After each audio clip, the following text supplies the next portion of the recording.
Fala investidor e investidora, sejam bem-vindos ao meu canal Geografia Investida e no vídeo de hoje eu vou mostrar um pouco da minha carteira de ações e aonde eu invisto e os meus erros e acertos. Antes da gente começar, não se esqueça de se inscrever no canal, compartilhar, ativar as notificações e dar aquele like no nosso vídeo, beleza? Então vamos lá? Essa daqui é a minha carteira de ações do Investidor 10, tá? Eu já venho investido na Bolsa de Valores já tem alguns anos, porém sempre aos pouquinhos, que é o que eu acredito que a maioria das pessoas no Brasil acabam investindo. Então, nos últimos 12 meses, eu tinha lá 40 mil de patrimônio, agora estou chegando a 50 mil de patrimônio na Bolsa de Valores. Isso está me representando uma rentabilidade de 67%, mas nem sempre foi assim, pessoal. Quando eu comecei a trabalhar com isso, quando eu comecei a investir, ter curiosidade, saber mais, foi justamente naquela época onde acredito que a maioria das pessoas acabou também entrando, que foi naquela queda abrupta da taxa Selic no governo Temer, que a taxa foi para 4 e pouco por cento ao ano, e aí fez muito sentido para várias pessoas migrarem para a Bolsa de Valores.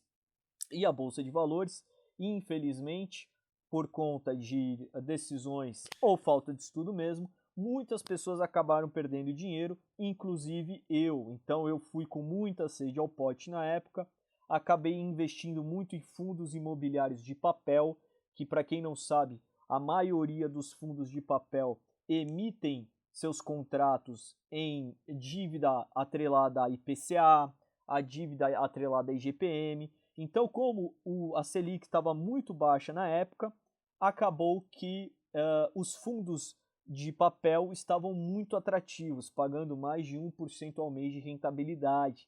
Porém, quando houve uma inversão da Selic, e essa inversão foi muito rápida, então esses fundos todos começaram a reportar prejuízos enormes, né? E muitas pessoas acabaram perdendo muito patrimônio. Então eu também fui uma delas que acabei investindo em fundos de papel e hoje eu não invisto mais em fundos imobiliários de papel, apenas em ações. Então a gente está aqui ó, com quase 90% em ações. Eu ainda mantenho um fundo de tijolo que eu vou mostrar para vocês daqui a pouco.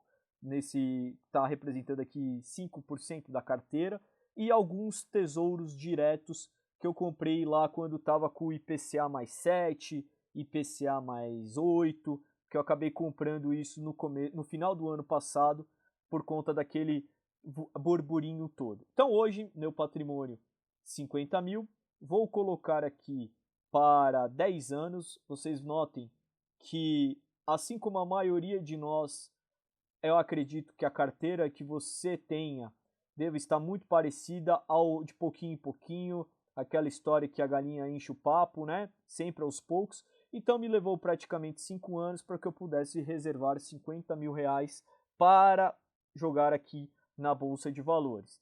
Desde o começo da minha carteira eu já recebi 11 mil reais. Então se a minha carteira é de 50, poderíamos dizer aí que o meu patrimônio com proventos foi em torno aí de uns 20%, né? Neste ano já recebi aí nos últimos 12 meses, perdão, R$ 3.462 reais. Vamos agora para os ativos que eu tenho aqui na carteira, tá? Eu estou com 9 ativos. Eu tenho a minha principal posição, Banco do Brasil, tá? Só que eu não tenho mais comprado o Banco do Brasil por conta dos balanços ruins que o banco reportou por conta do aumento da inadimplência do agronegócio. Mesmo eu fazendo tempo que eu não tenho comprado o banco, dá uma olhada no meu preço médio, ó. Olha a cotação atual. Então, mesmo assim, eu ainda estou com preço médio menor do que essa queda que houve dentro do Banco do Brasil. Porém, se você olhar realmente a rentabilidade, ela despencou, né? Já a segunda empresa que eu venho aportando e continuarei pelo próximo segundo semestre é o Banco do Brasil Seguridade. O modelo de negócio é diferente do modelo de negócio do Banco do Brasil. Ele é uma seguradora, ele tem uma previsibilidade de lucros, a seguradora ganha dinheiro com juros altos, ganha dinheiro com juros baixos, então é mais tranquilo você está aportando numa seguradora como o Banco do Brasil Seguridade. Também tem o preço médio de R$ 29,88 e notem aqui a rentabilidade no período, né? Eu estou aqui com uma variação positiva de R$ 1.900. Soltei um vídeo falando recentemente sobre Klabin e Irani.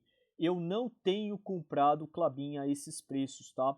A Klabin, para que ela volte a ser atrativa frente à Irani, conforme eu falei no vídeo, ela precisa cair bastante o preço, tá, pessoal? Hoje a gente está falando aí que está sendo negociado na casa dos R$ 4 a cota, teria que cair bastante esse preço, teria que ir para pelo menos aí R$ 3, R$ 3,20, algo nesse sentido para você voltar a olhar para a Klabin. Eu também tenho uma pequena participação em Vale, eu tenho 80 cotas, tá? Não é 79, eu tenho 80 cotas, mas também comprei a preços ruins, tá, pessoal? E aí você note que hoje a cotação está em R$ 55, tá dando uma queda, uma leve queda de R$ 457 e a rentabilidade realmente caiu. Já o que foi fora da curva, e eu vou explicar por que, é realmente a Petrobras, tá? Se vocês olharem aqui o meu PN com o preço atual, está mais ou menos em torno, mas o que aconteceu para dar essa rentabilidade toda? A Petrobras, pessoal, ela pagou dividendos extraordinários muito fora da curva nos últimos anos, tá? Esse fato não vai se repetir tão cedo, apesar do governo preparar um dividendo extraordinário da Petrobras, não será nada parecido com o que houve no último governo Bolsonaro, tá, pessoal? Então esses fatos que o pessoal fica vidrado olhando, ah, não, a Petrobras vai voltar a pagar dividendos daquela monta que foi pago na época, onde você olhava e falava, bom, mas tem dividendo yield aqui de 25%, 30%, né? Era porque estavam pagando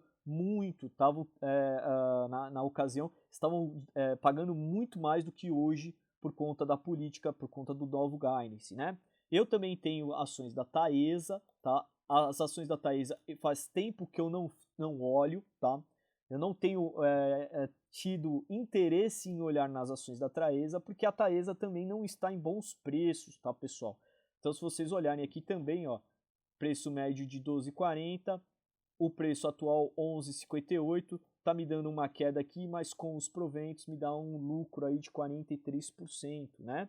Hoje, o que eu olho? Eu tenho olhado bastante para a caixa, tenho comprado bastante caixa. Quando eu mostrar lá na aba de aquisições, vocês vão ver que já tem um tempinho que eu tenho comprado bastante caixa, tá? Porque a caixa ela está realmente com um dividendo preditivo, né, bastante interessante aí na casa dos 8, 9, 10%. No final do ano passado, também fiz uma pequena aquisição em Bradesco, tá?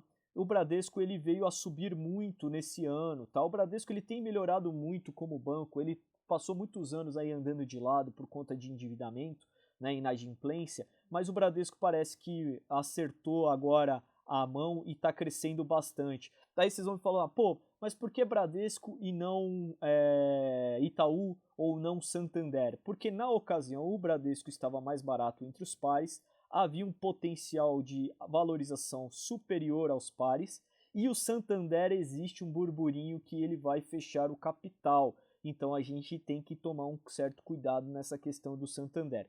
E por fim eu fiz uma compra pequena de 50 cotas da CEMIG para eu poder aprender com o papel, tá? Então hoje eu tenho uma ideia de investimento que a gente, quando você se interessa por um papel, você faz um aporte pequeno para entender como esse papel se comporta, para entender como a companhia está se comportando ao longo do tempo, tá? Mas essas são todas as ações que eu tenho hoje à disposição. E aí eu vou falar brevemente então do único fundo imobiliário que eu tenho. Eu tive vários já fundos imobiliários, hoje eu não tenho mais, só tenho esse fundo. E por que eu ainda não me desfiz do GTWR11, mesmo eu estando com preço médio tão alto como aqui no caso de 94, hoje a cota está em R$ 77,00. Porque esse fundo, se você for olhar mesmo com a desvalorização, eu ainda tenho uma rentabilidade positiva. E esse fundo aqui, ele é um fundo monoativo de tijolo. Vocês vão falar, pô, mas existe um risco dele ser monoativo. Sim, mas quem é o locatário desse fundo é justamente a sede, a matriz do Banco do Brasil em Brasília. E esse imóvel GTWR, ele é um imóvel muito difícil de ser encontrado pares semelhantes em Brasília. Então, não é que o Banco do Brasil vai simplesmente virar e falar, não, agora a gente vai se mudar daqui e vamos para outro imóvel. Tem uma questão também de para onde eles vão, né? Existem imóveis lá que não vão comportar a estrutura que o Banco do Brasil montou neste fundo, tá? Então eu tenho zero receio que esse fundo venha a perder o seu único inquilino, né? Bom, visto isso, então a gente vai dar uma olhada então nos proventos que a gente teve agora nos últimos 12 meses. Agora no mês de março eu tive R$ 1.132 de proventos. Vocês olhem que sempre é trimestralmente, né? A maioria das empresas acaba pagando trimestralmente. Eu tenho algumas empresas que pagam semestralmente e o Banco do Brasil que paga 8 vezes por ano, tá? E aí eu vou jogar só aqui na ótica mensal, só que eu vou jogar para 10 anos, desde quando eu comecei, e vocês vão olhar que quando eu saí dos fundos imobiliários, que era o que dava essa previsibilidade aqui, e eu migrei para as ações, vocês podem notar que de um mês contra o outro, você tem uma variação muito grande no recebimento de proventos, mas eles estão crescentes. Notem que eles estão crescentes, é uma curva crescente, tá? E aí, nos últimos 12 meses, R$ 3.462, tá? E aí aqui também tem a evolução dos proventos. Então lá em 2021, comecei aqui ó, em maio de 21, então vou fazer 1, 2, 3, 4, 5 anos, tá, pessoal? Em maio de 21, recebi R$ 695. Agora, no ano de 2024, recebi R$ 3.542 e já neste ano aqui, já recebi R$ 1.847, tá, pessoal? E aí os últimos proventos, né? CEMIG, eles sempre pagam aí uma gordurinha, né? Só que eles levam um pouco de tempo para pagar, então nota que a próxima data já é lá para frente, tá? Eu tenho aqui também o Bradesco, ele sempre vai pagar uma gordurinha aí todo mês, que são esses centavinhos aqui, e aí agora eu recebi esse 0,27 de JCP, tá? Eu tenho aqui alguns dividendos da CEMIG também, que eu comprei do ano passado, então note, esse dividendo foi Datacom 30/4, perdão, eu vou receber, tá? 30/4 e ele é o pagamento 30/12. Então a CEMIG acaba demorando um pouco, tá, pessoal? E aí esses daqui foram os últimos que eu recebi. Mas vamos dar uma olhadinha então na rentabilidade da carteira. Olha, sempre que eu estava com os fundos imobiliários, pessoal, note que eu estava com os fundos imobiliários, eu tive sempre a carteira rendendo menos do que o CDI no período. Quando eu migrei para ações boas pagadoras de dividendos, e eu acho que esse daqui é o principal estudo e o aprendizado que eu posso passar para vocês, quando eu migrei a carteira de fundos imobiliários para boas pagadoras de dividendos, a minha rentabilidade foi acima do CDI acumulado de 5 anos. Então, por um período de 2 anos, que foi essa transição que eu fiz, essa estratégia que eu fiz, a minha carteira já está rendendo mais do que o CDI de 5 anos. Então isso é muito interessante de se ver, eu acho que esse é o melhor case para você que é investidor de dividendos. Os dividendos, por serem empresas boas, eles vão te remunerar acima do custo do CDI. Então isso vale muito a pena para você. Então eu estou com a minha carteira hoje rendendo 21,04% acima do CDI. E aqui no IPCA, vamos dar uma olhadinha só IPCA então. 183% acima do IPCA. Então é fantástico realmente o poder dos dividendos, tá, pessoal? E aqui a rentabilidade da carteira acumulado de ano contra ano, mês a mês, para vocês verem que existem meses que você toma fumo, igual esse mês aqui, ó, menos 6%, julho já começou menos 61%, mas existem outros meses que você também consegue ter uma grande valorização no patrimônio, tá? Bom, vamos dar uma olhada então aqui no patrimônio, né? Isso daqui eu já te falei. Agora vamos olhar aqui tipos de ativos, né? Então hoje, Banco do Brasil ocupa 26% da carteira. Eu tenho a segunda posição, BB Seguridade. Depois eu tenho Klabin, Vale, Petro, Taesa, Caixa e Bradesco e CEMIG, tá? Hoje, aonde eu estou aportando meu dinheiro? Estou colocando na Petro, aos poucos, estou dando mais atenção para a Caixa Seguridade e para a BB Seguridade, só pelo fato da BB vai pagar agora em agosto. Então eu quis fazer um aporte aqui, só para poder pegar uma gordurinha a mais lá em agosto, que eu também devo receber aí na faixa dos 800 a R$ 1.000, né? Então eu tenho comprado bastante Caixa, que Caixa está com pagamentos trimestrais, mas sem deixar de olho Petrobras no momento, né?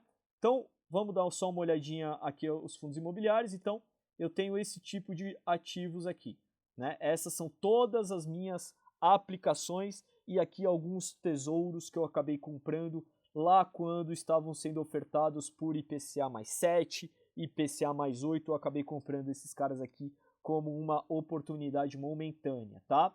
Assim que eu sentir que a marcação a mercado estiver interessante, deverei vender esses caras todos e migrar de volta para as ações, tá, pessoal? Então, vamos dar uma olhadinha então nas minhas metas. A minha ideia seria de montar R$ 300 de renda passiva por ano. Esse valor eu já atingi em alguns casos, né? Porque o investidor 10 ele tem alguns bugs aqui, mas pelas minhas contas na minha outra planilha de controle, eu já estou atingindo aí em torno de R$ 300 mensais. Agora a minha próxima meta é R$ 500 mensais, que eu também quero atingir até o final do ano de 2026. E aí, por fim, R$ 1.000, R$ 2.000, e aí é sonho, né, pessoal? Aí quando a gente atingir, a gente vai estar bem mais tranquilo com a carteira, com o investimento aí na casa dos seus 250, 300 mil reais, né? Para poder atingir um investimento de 2.000 mensais, tá? Então, é isso que vocês estão vendo hoje, tá, pessoal? Eu acredito que a minha realidade é muito parecida com a realidade da maioria dos brasileiros. Então, se você tiver alguma dúvida, alguma sugestão, por favor, comente no vídeo e novamente não se esqueça de se inscrever, compartilhar o vídeo com os amigos, tá? Porque eu tô trazendo aqui algumas coisas que eu acho que deve ser muito importante para o investidor de ações de dividendos, beleza? Então por hoje é só e até o próximo vídeo. Grande abraço.